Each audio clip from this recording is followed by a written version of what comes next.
Mariana Chan and welcome to Fast Track's Insider Guide, top travel tips on where to go over the coming months.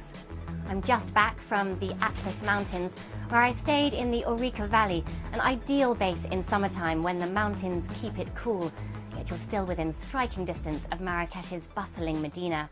Now for the next couple months you might want to skip the Sahara, but by September temperatures will be falling. I discovered some wonderful desert journeys beginning in Mohammed in southwest Morocco, offering a 10-day circuit across the dunes, travelling with camels and taking shelter in Berber tents. It was the year that shook Rome. In 410 AD, the city fell to Alaric's Goths, and this year, on August 24th, it will be 1600 years since that moment, which changed the course of European history.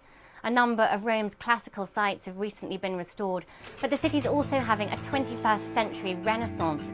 There's Maxi, Italy's first national museum of contemporary art and architecture, designed by Zaha Hadid, and it's a hot ticket to hear the orchestra of the Accademia Nazionale di Santa Cecilia under Antonio Capano. They play at the Auditorium Parco della Musica, also the venue for the Roma Europa Autumn Festival, starting in September. Best known for inspiring Charles Darwin's theory of evolution, the Galapagos Islands are a year-round destination, but August is one of the best months, especially for divers. The Humboldt Current brings cold water rich in plankton, which attracts fish and birds.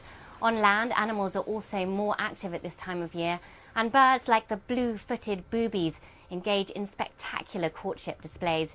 Be aware there are some worries about the impact of tourism here. In fact, UNESCO has listed the Galapagos as an endangered World Heritage Site. For an alternative, try the Falkland Islands, where Darwin also spent time. Here are penguins, elephant seals and killer whales, but save that trip for later in the year when the weather warms up. There's good news for adventurous travellers with a head for high altitude. India has opened access to over 100 peaks in Kashmir. It's the perfect time of year for trekking there, with a couple more months left before the summer ends. Kashmir is also one of the best places to witness Buddhist culture. Ladakh is nicknamed Little Tibet, and I'd say it's a better alternative than the bigger version across the mountains in China.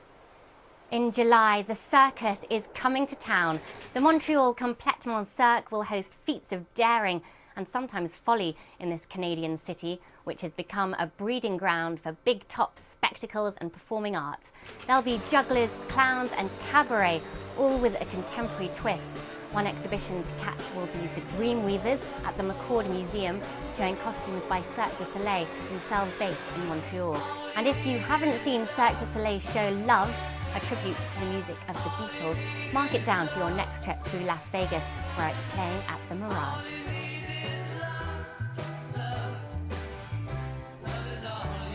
There'll be celebrations on the streets of Mexico, which this year is marking the bicentennial of its independence. On September 15th, there'll be music and marches, fiestas and feasting, centered in the small town of Dolores Hidalgo, heart of the uprising against the Spanish. Note that a week after the anniversary is the autumn equinox, when the Mayan ruins of Chichen Itza take center stage. The light at sunset casts a shadow over the huge Kukulkan pyramid to create the shape of a serpent. That's all for this month's Insider Guide. Thanks for checking in. Happy travelling. Until next time.